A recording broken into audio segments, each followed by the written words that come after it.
Hey guys, it is Paula from Vonna's Crafty Designs, and I had a brand new individual ask, how do you diamond paint? And I guess I just assumed everybody would know, but hey, guess what? There are people who watch that never have diamond painted before, so all this is new to them. So I had just started on my little snake queen here. It is the year of the snake, and I'm working on a few little snake kits. So I thought, well, I guess I will show you how I do it. Now this, I just purchased this. It was already in baggies. And so I'm just doing this small. It's a 30 by 30, and I'm just doing it out of the baggies. I didn't put it in any containers or anything. But this is basically the concept of how you diamond paint. So I've been working on this section right here.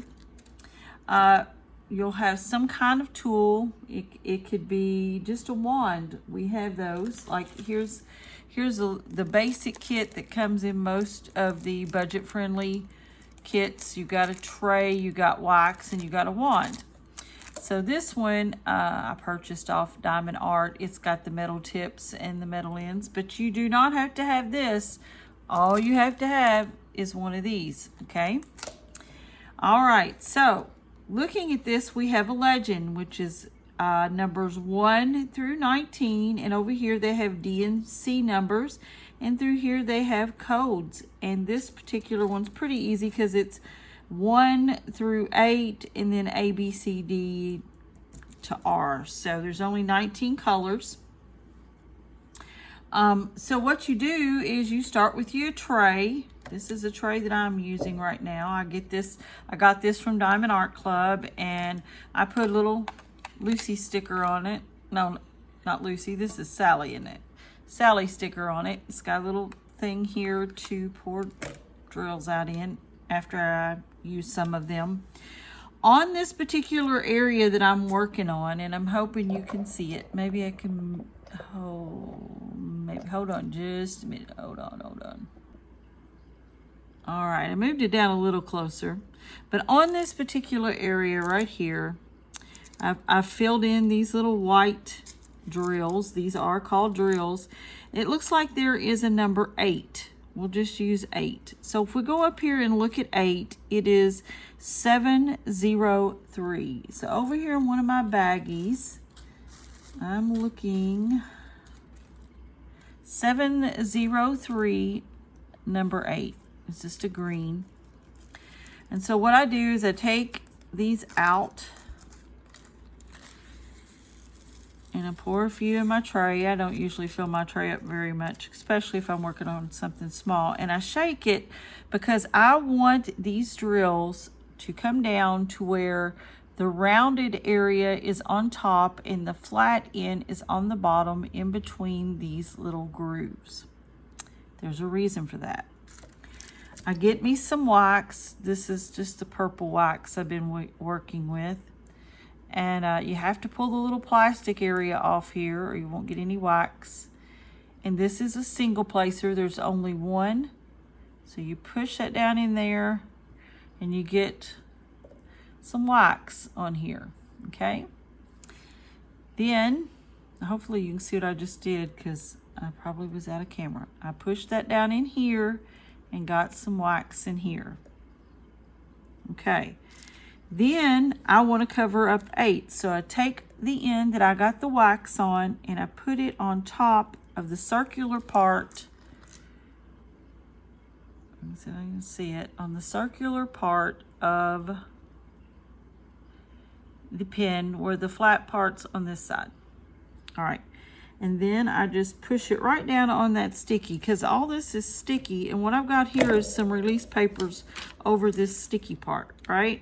And so I put these papers over here so I'm not putting my arm and they're getting hair and all that stuff in them. It's real sticky. And so then I decide that I'm going to follow the 8. Now other people go by line. I go by color. It doesn't matter. Whichever way you want to do it. But you fill in each one. And you can multi-place some of them if there's several in a row. This little multi-placer is only a 3 one. And the same thing, I put some wax in the bottom of this.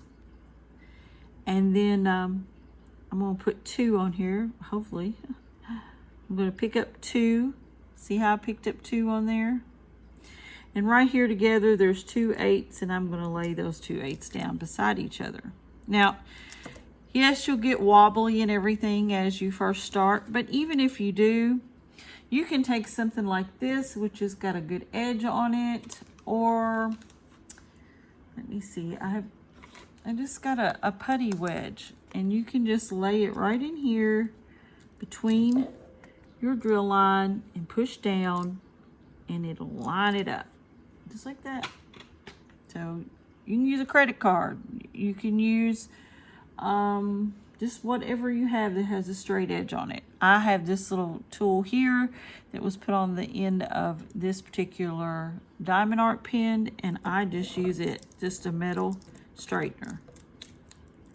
And I straighten as I go. Some people wait and straighten all at once, and then some people do both. And there's been times I've done both. And so I'm just putting all my 8s in this little area. I work in a little area so that I don't feel so overwhelmed, because if you take all of this off, it's going to be a big mess. You're going to get real sticky. But I just work in one little area, and I will fill all my color 8 in that I can find in this area. And then when I get done with this color, I will put what's left in my tray back in my bag that's marked with that color. And then I will move on to a different color. So yeah, it's the year of the snake this year in 2025 in the Chinese calendar.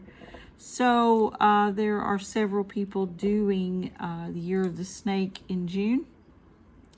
And so it looks like to me in this little area that I'm working on that I don't have any more 8s. So I'll just take my baggie back and open it up if it doesn't want to argue with me.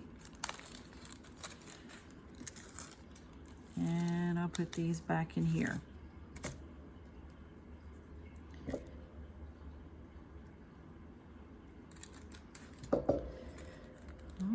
And then we can move on to another color. And then when I get that section done, I kind of push it down with my hand because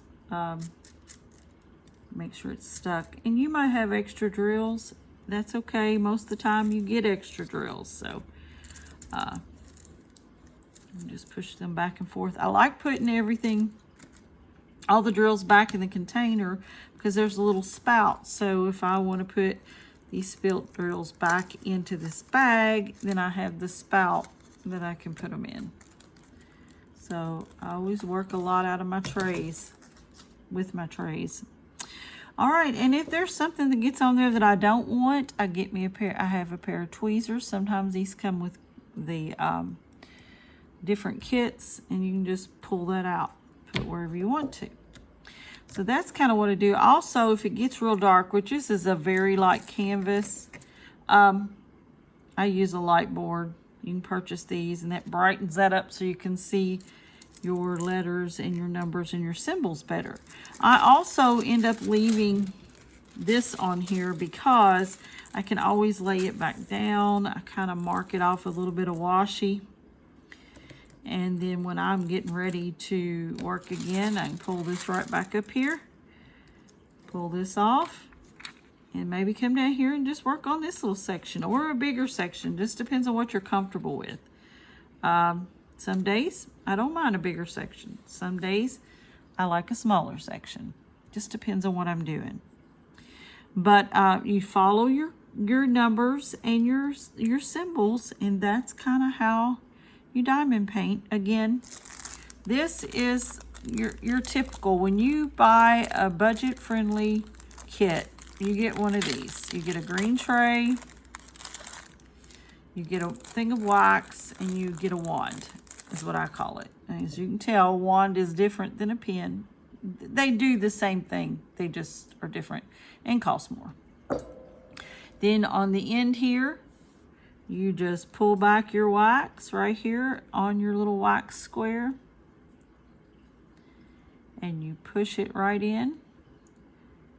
And that wax goes in this. And this is what you pick up drills with. These are called drills or diamonds. You pick them up and you put them down on the place that fits. So if that's an N, then you put those down on N. If that's an F, whatever that you're working on, that's what you do. And it works the same way. Now, these little straws break pretty easy, so you have to be careful with them. But they work. And it's good to start with this. Get you a smaller canvas that you think is cute. Start with it and figure out, what drills, and maybe not a lot of colors, and decide whether you even like to diamond paint. And then once you find out you do, you'll be like the rest of us and kind of be addicted to it. But anyway, so right now I'm working on my little snake. I got these snakes done too, which really were shocking to me. I thought these turned out really good. This is a cobra. These come from Diamond Art. These are what they call minis. Then we have this snake, and look at the crystals in there. Isn't that neat? This one is a ball python. And what I did, because this is cloth, so I could remember, I put the name of the snake on the back, my name, and then when I did it, which was June of 2025. This one is a milk snake, and he's got some sparklies in him. This one is a garter snake. This one is a green tree python. And this one is a tiger keelback. And this one I'm working on here, she's just a Miss Queenie snake. And so we're going to do her. And this will be for June. And sometimes I do events and sometimes I don't. I just enjoy the process. And I hope this simple tutorial explains to you how you actually diamond paint. And, following the numbers and the letters. And making sure that they match each other. A 5 is whatever color it is up here, and it says 422. So I look on my bags and look for 422. If you get any bags that don't have those types of numbers on them, you can always get some stickers and write the number down like these little stickers, and write your numbers down on them so you know what you're following. All right, thanks so much, and I hope this helps somebody. Be safe, be happy, be blessed, and like, subscribe, and click the bell to get more videos. Thank you.